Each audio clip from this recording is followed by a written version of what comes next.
You're listening to the Grow Landscapers podcast, the podcast where we delve deeper into landscape business, interviewing legends of the UK landscaping industry.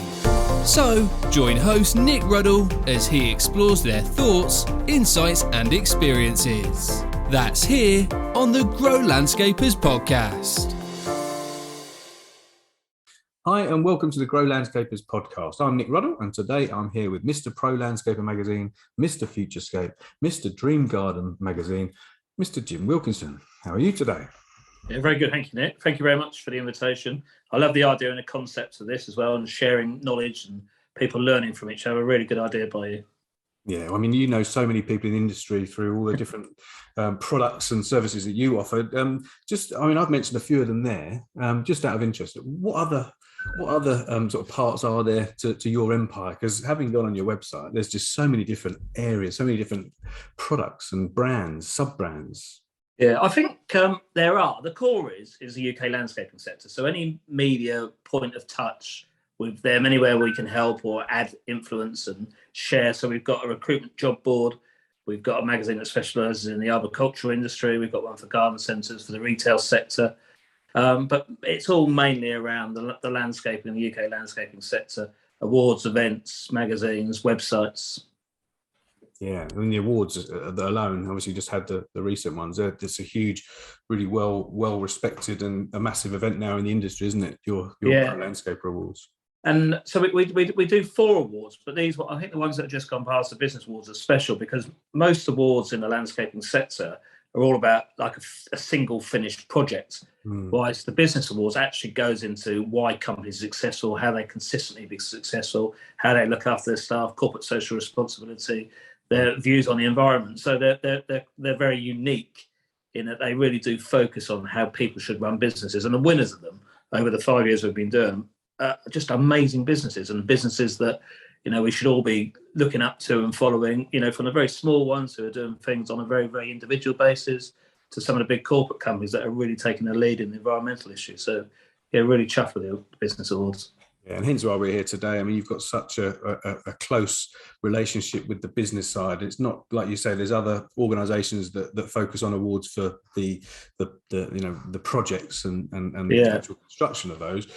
This is specifically business, and I suppose, you know, I'm lucky enough to have been asked, you know, quite a few years on the trot now to be one of the judges for those landscape awards and the Pro Landscaper Awards, and the standards are every year. I find it so difficult, and I know the other judges do as well, to really pick a winner because you screen them so well. And I think what we're left with are companies that are just absolutely brilliant. And I think, you know, it's good for me to listen and to read reams and reams of paperwork that just show you what is the gold standard that everyone needs to achieve and aim towards and aspire to, you know, within the industry. And I think that's what stimulated me to do this podcast, really, to take best practice, to get everyone whose award entries I've read, and some of the people we've got on this show are going to be talking about that in more detail as well, but to take all that information, years and years of knowledge, to help others. And I think, you know, what you do there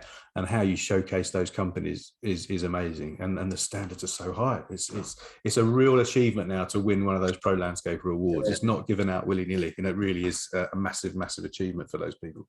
And another really good thing for us on that as well is that we do have some of the industry's top people judging it, but we also have people outside the industry. So people that might be a HR specialist or a financial specialist, and for them to see into landscaping and see like some of these companies that are running it and how they're doing it is a really good thing for the UK landscaping sector as well. You know, there are some really, really good businesses in this sector. We need to shout about it and we need to promote that. They're phenomenal. I mean, I'm a business coach. I've been a business coach for 15 years. I happen to specialise in landscaping, but we have had hundreds of clients in all different industries, and the level of professionalism and detail in a lot of these companies is every bit as good, if not better, than what I've seen in other industries. It really is pretty strong. Excellent. So for you then, Jim, how long have you been working within the industry, the landscaping industry? So just very briefly, I've been in media for about the last 30 years, but then we launched Ejays44 in 2011. So just coming up to sort of 12 years where we really specialised in landscaping. But my background and all my sort of training and everything is about media and getting people in contact with each other. But landscaping since 2011, since we launched Pro Landscaper. Oh, right. So where did it all start then? What were the early years, 30 odd years ago? I was, I guess, fortunate. I worked for a company called Reed Elsevier, who are certainly the largest publishers in Europe, and I got onto one of their trainee schemes. And, I spent most of my early years working through their systems, and the way that they train, develop, and move people around to get knowledge was absolutely fantastic and something that stuck with me forever. And then I went to a medium-sized family-run business, which also gave me an insight into doing it. And then I went to another big publishing company called EMAP, who are a little bit like they are a big corporate company, but the way that they ran it was a bit like a pirate. So they were very quick to act. They moved very quickly. So I had some fantastic systems and training in my initial base. I understood how to run in a small business. And then I got the sort of the amalgamation of all of it coming together at EMAT, where it was a big company with big backings, but had that desire and want to move quick and had the speed to look at opportunities. So yeah, and the very good foundation, I think, was the main thing. I think so. I think a lot of companies, small businesses, can take a lot of inspiration and knowledge from how big companies are structured. Because you think about it, you take all those principles, and they're the same in any business, whether you're a corporate or whether you're a small business, but they're just applied differently. So the big businesses, they need structure, they need systems, they need processes, they need recruitment, they need inductions, they need sales and marketing and all these things. So you learn from a really good sort of knowledge base, because they've been there before. You can't run a massive business and have no systems or no structure. So I think that kind of knowledge for you probably helped for you to apply that into your own business, I'd imagine. Yeah, no, very much so. And funny, as you sort of go through that system, you do go through a period where that frustrates you.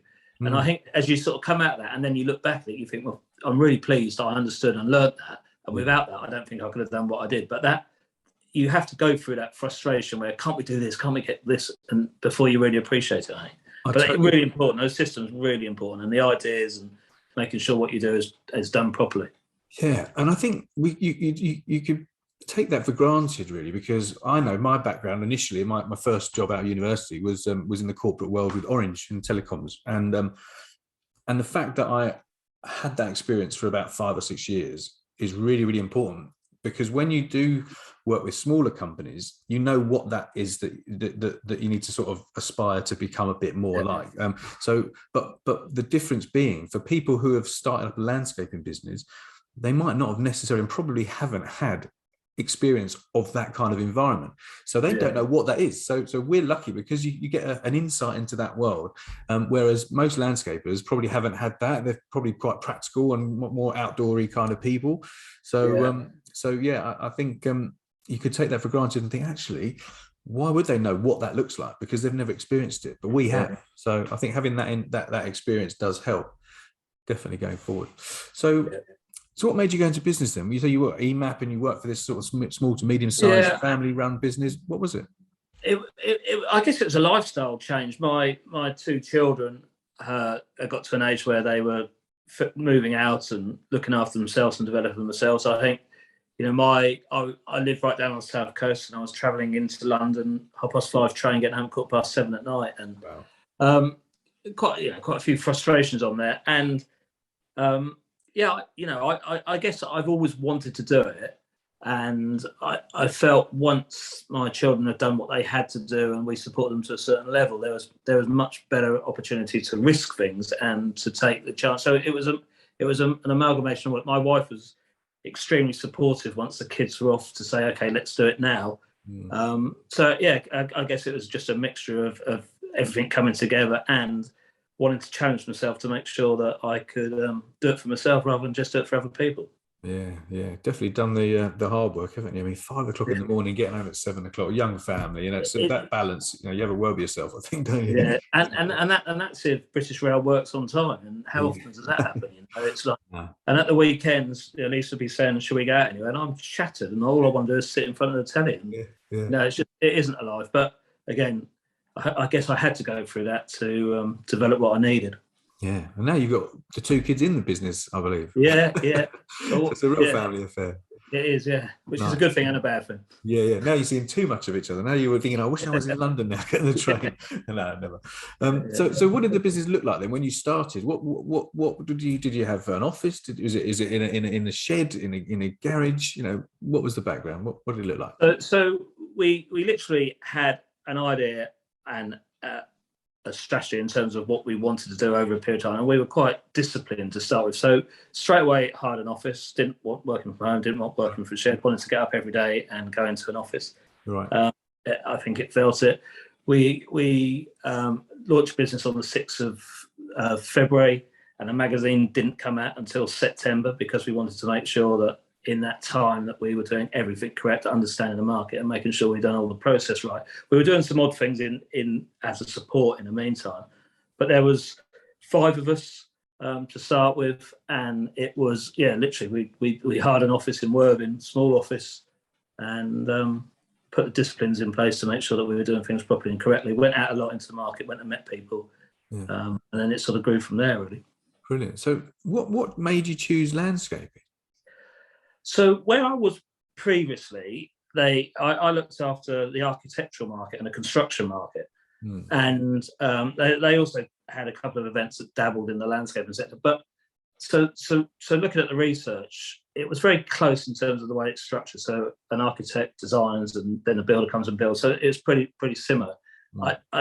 We generally believe there was a fantastic opportunity to pull the whole of that community together in a media way that hadn't been done before. There were other very strong sort of magazines in certain areas, but nothing that really brought the whole of the industry and concept together. And our plan was always to get the magazine and then to launch an event and develop it that way. So it was an opportunity, and it was now or never. Do you know what I mean? I think we had to go for it, and we sold the house that we were living in. We invested all the money into getting the business up and running. Wow.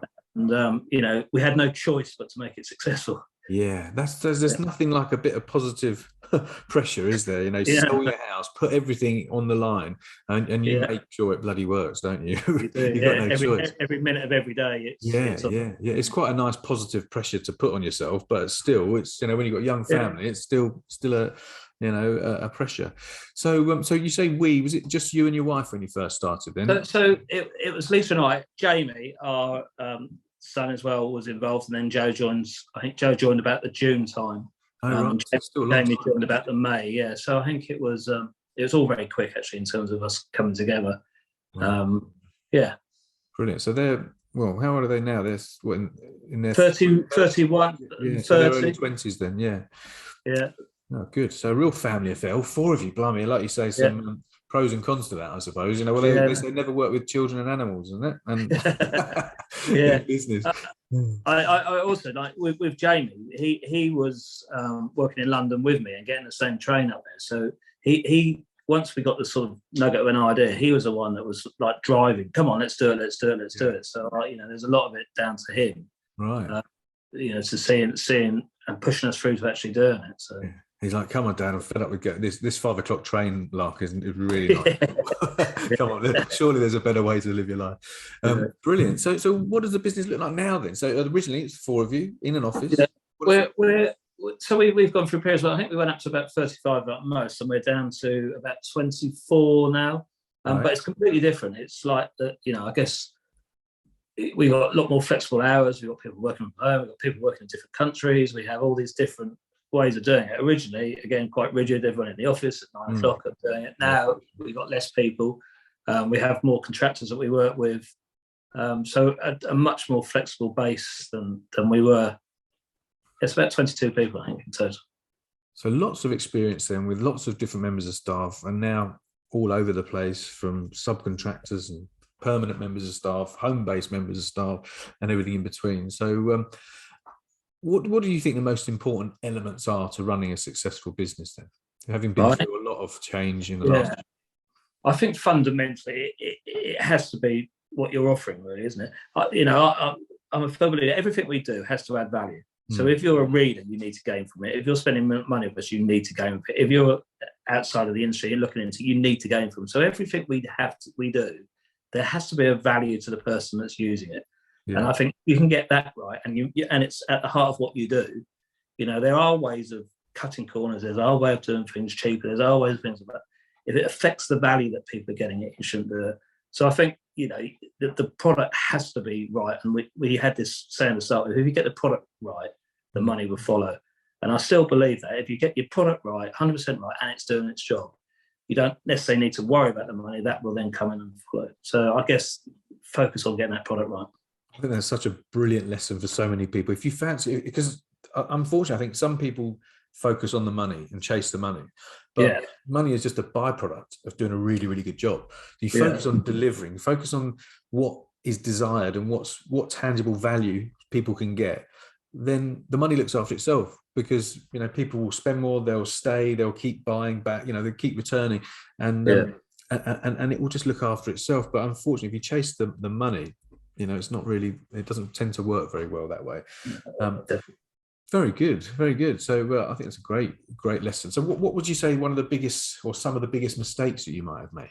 I think the single biggest mistake, Nick, is when we first launched, we had a 5-year plan, and it was quite, it was quite systemized, it was quite driven, and we knew where we should be at every single point of it, and we followed it, and in a way we were a bit of our own success. We got there quicker than maybe we thought we had. But then I think the mistake was we then didn't put the next 5-year plan together. So we then spent a couple of years where we were saying, oh, we should be doing this, we should be doing that. And we lacked a little bit of control. And so I think the biggest mistake, and what I would change I think it's about 2017, I'd have made sure that we strategized the next 5 years in the same way, with the same detail and the same determination as we did the first 5 years. Yeah, I think it's a rolling plan, really, because if it's just a 5-year plan, it's a set period of time, isn't it? And they think, right now. But if it's always a 5-year rolling plan, or a year by year rolling plan, or 10-year rolling plan, it never really sort of ends. It just you keep assessing it, and you think, right, where are we going to be in 5 years' time? Where do you think we're going to be in 3 years' time? Where are we going to be in a year's time? Where are we going to be in 90 days' time? You're not just all waiting to get to that point. And it's like when they talk about the astronauts. An astronaut, by nature, their goal is to go to the moon or to go to space. When they've achieved that, what is their next? Nothing tends to really quite hit the mark after that, and that's why you get a lot of suicides, a lot of alcoholics who get to that. That's their life goal, and their purpose is gone. So I think it's a similar kind of thing with business and having your plans. You've got to keep evolving it and moving it forward, otherwise you lose that motivation, or you lose the mojo or the passion potentially. I felt we lost structure. I felt we lost. Definitely in terms of the direction we were doing. So because we've done such a good job in the landscaping sector, we felt we could replicate it in different sectors, and we could do that quickly and in multiple sectors at the same time. And it was just be careful. Do what you do, focus what you do, know where you're going, and if you're not, if you haven't got that sort of drive and that strategy to where you should be going, whether it's a year, 2 years, or 3 years, you can get lost. And that focus. You try and divide yourself, spread yourself a bit too thin. You do a little bit of everything, but not a lot of it really, really well. And you get carried away, don't you? You get carried away on the bandwagon of how successful you are. And sometimes I just think you do just need to, it's very difficult. I'm definitely a doer, and I love the feeling and the emotion and things like that. But I think you also need that strategy. You need the structure. You need the systems. And I think, when you get both together, you get very great success. And I think that's what I've learned now. Everything we do, there is a plan and a continual plan. Yeah, that's amazing. I think it's also good, equally as good, to look back. When instead of looking forward all the time, what have you learned? What looking back, like, where have we come? What lessons have we learned? What can we do better? How can we improve things? I think it's really important. I think that comes in as you get older as well, because I talk to lots of landscapers, and some of them very successful, and they very much have that reviewing thing. Whilst a lot of the younger ones at the moment, it's all about the future, and it's like, I think as you get older, you do learn to look back as well. Yeah, you do. I think that definitely comes with experience and age and wisdom, doesn't it? And making the mistakes, going through the pain of failing your way to success, and only then do you sort of start questioning how you do things. But everyone, I think, to some degree has to go through their own kind of learning curve. I mean, if you can listen to things like this and learn from others and model yourself on success, then that's a great start. But you do have to sort of, there's an element of risk taking on your own behalf. And unfortunately, you have to learn the hard way. You just don't want to make some of those lessons maybe not quite so painful and expensive and time consuming. But I think a lot of people can learn from that who are listening to this. Just think about some of the things that maybe you get tempted to do. So you talk about thinking, okay, well, let's get into this, let's get into that. So landscapers might be thinking, oh, look, we're really good at landscape. Well, let's get into outdoor kitchens, let's do garden rooms, let's do swimming pools, and sometimes before you know it, you're trying to be too many things to too many people, bit of a one-stop shop. And that's okay if that's what you really want to do. But sometimes I think unless you stay focused on your plan, I think, no, that's where we're going. We can avoid the side shows and focus on the main event. Otherwise, you sort of think, oh, another shiny object that way, another shiny object that way.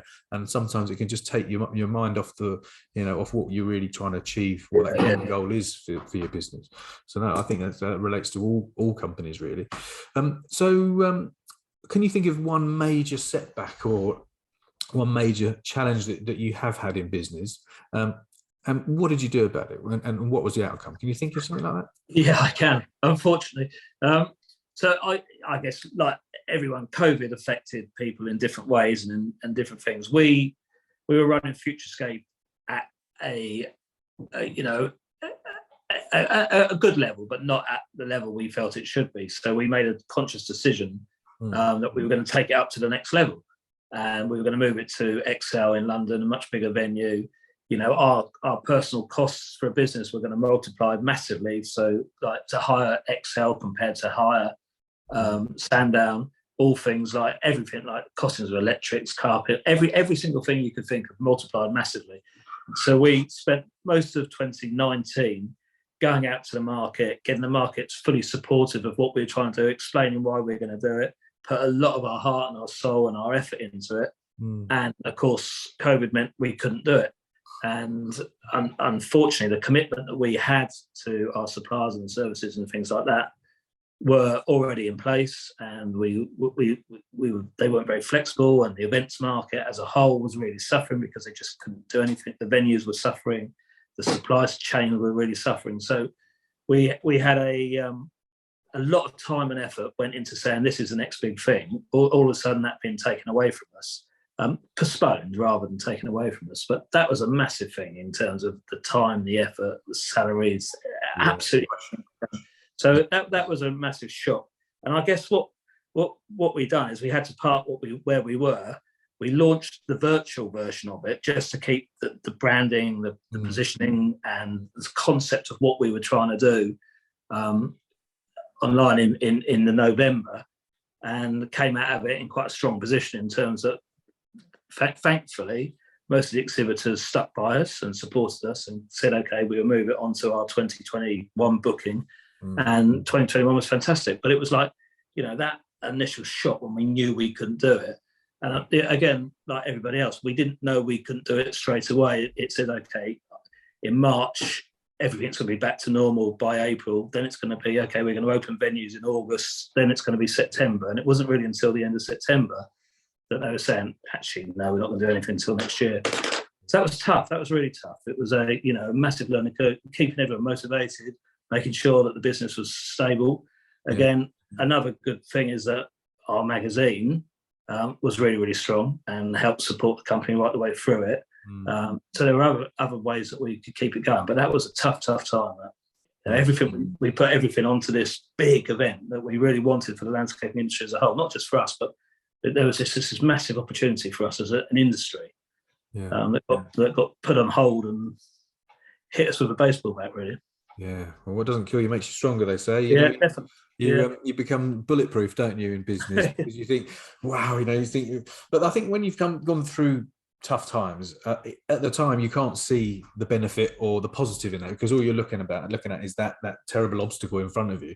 But they're good experiences, because when you get into a situation like you did with them, that you just explained there for COVID, you think back, you think, well, if I can get through, I got through that, I can get through this, I can get through anything. And it gives you that belief, that strength, that resilience, that strength of character to rally everyone around, to be that leader that can go, right, come on, team, we can do this. And I think the fact that you've come out the other side, what a great achievement that was. And you do become stronger in many ways off the back of that. So if that hadn't happened, you wouldn't learn about yourself, or other opportunities might not have come up. You're not thinking about different ways of working or other ways of doing things. And the fact that you have, I think it does benefit you when you do come out the other side. If you do come out the other side, and some businesses we're not lucky enough to come out the other side. So the fact you've done that, I think you're better off for it.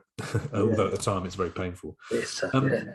So with that in mind, then what parts of being in business do you think you found the most rewarding for you? So I think that there's two parts. One is seeing some of the staff develop.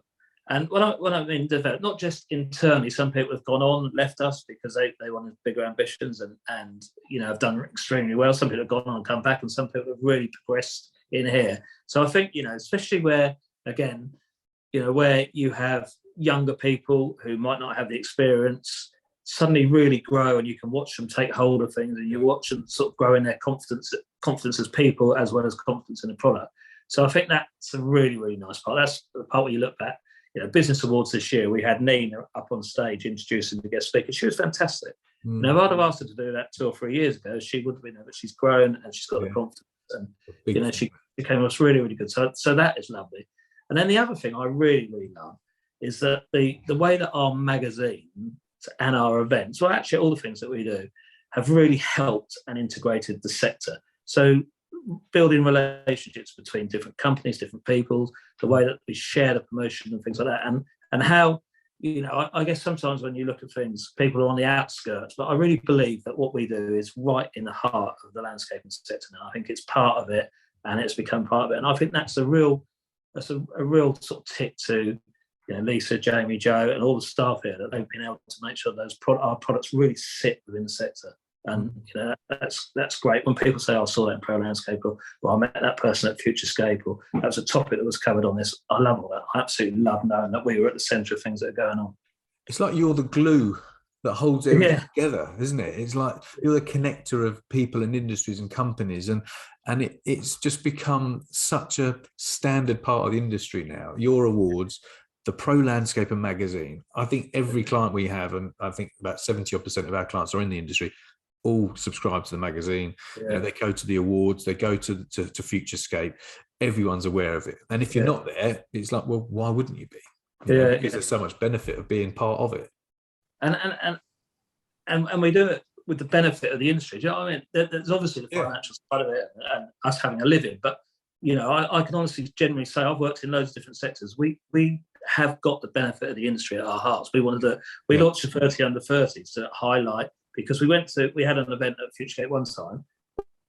It's on the audience, look around the room, every bloke was 50 with grey hair like me. So where's all the young people? Where's the people coming through it? So we launched 30 under 30s to it. David Dodd and Nigel Bocott picked up Go Landscape based around what was happening with the training and things like that. So that was all sparked and spurred off at Futurescape, a debate at Futurescape. And it's like, that helps the industry and that benefits the sector. Absolutely.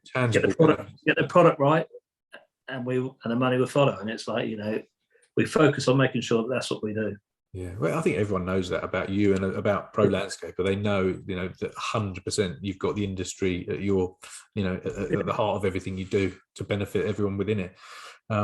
Brilliant, very good, very good. So, what advice would you give someone then? You've been in business for a while. You've had ups and downs. So, someone that's maybe a bit stuck, wants to expand, but don't quite know what those next steps are to take. What would you say to those people? So, a lot of it, I think, follow your gut instinct.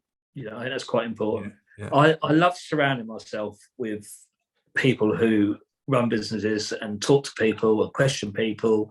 And, I get as much benefit from when I interview you as I hope you do from all the audiences from listening. So talk to people, understand people. I would definitely sort out the systems and have my plan in place and my checkpoints and those long so it's awful if it's not you naturally, But once you get them doing and get them in place, it makes a hell of a difference to your business. So I think surround yourself with good people. I would put a plan together, talk to people about it, talk to people like you admire, talk to people that respect, be prepared to be questioned on it. And, don't just think it's always going to be right what you put on there.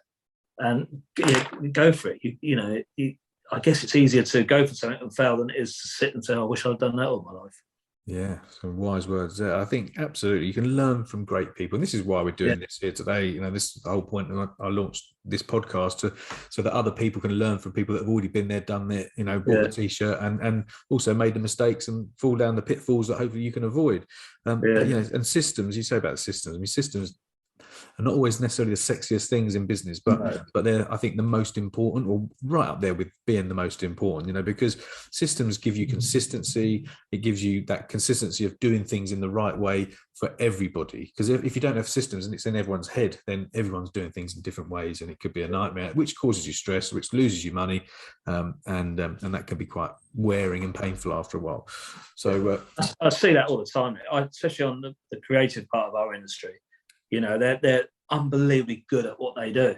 Yeah. But then you sort of say to them, what's this, what's that? And I guess it also goes back to knowing what you are good at and what you're not good at, and then backfilling what you aren't very good at. If you are the front person, or you are the creative, or you're the designer, then you just got to make sure you've got the systems in place. And I could, I'm not going to, but I can name a few companies where the leading person is definitely the front, but behind them, they have some really, really solid structures and people in place to fulfill them. Yeah, well, there's a very successful businessman that I'm sure some people may have heard of, Richard Branson. And he's famous of saying, always recruit people and hire people that are better than you, because if you get involved, you actually make things worse. So always look to hire people that are great, better than what you are naturally, and just you do as a business owner what you're naturally good at. People try and save a wage, but actually it's costing themselves a fortune. So some great lessons there. So okay, well, finally then, if we had one final golden nugget from you, Jim, to anyone who's trying to build a business, and from all your years of wisdom and knowledge and pain and blood, sweat and tears, what would that one thing be? If there was one thing you could just sort of tune it down to, what would it be? So I guess it's just make sure you deliver. You have to, whatever you say, if you're going to do the best magazine, make it the best magazine. If you're going to do an event that's going to have this many people there, deliver that many people. Just if you're going to make the topics like this, deliver. So your product right and deliver. I mean, that's the most important. Landscape garden. If you're going to design a garden and build a garden for this, and it's going to be that quality, deliver. That's brilliant. That's so good, and it's not an answer I've had before, but it's just so important, because ultimately, that's why you're in business, isn't it? Yeah. That's why people are going to speak about you positively, or come back and use you again, and refer you to their friends and family. So, Jim, it's been brilliant. It's been really, really good fun talking to you today. How could people get in touch with you? What would be the best way? If anyone wants to get involved with any part of your business, what do they need to do? Yeah, just drop me an email. I think it's the best way. I'm over social media or LinkedIn, but jim.wilkinson@Ejays44.com. Always happy to talk and help. And please feel free to do so. Brilliant. Well, Jim, you're a top man. I really appreciate your time and wisdom and help. I hope people got a lot of benefit from listening to you and what you've been talking about today. So thank you very much. Pleasure, and speak to you soon. See you soon. Yeah. Thank you, Nick. Well, good for doing this. Really good. Yeah. Cheers. Thanks for listening to the Grow Landscapers podcast. To get in touch and see how we can help you with your business, by emailing nick@nickruddle.com.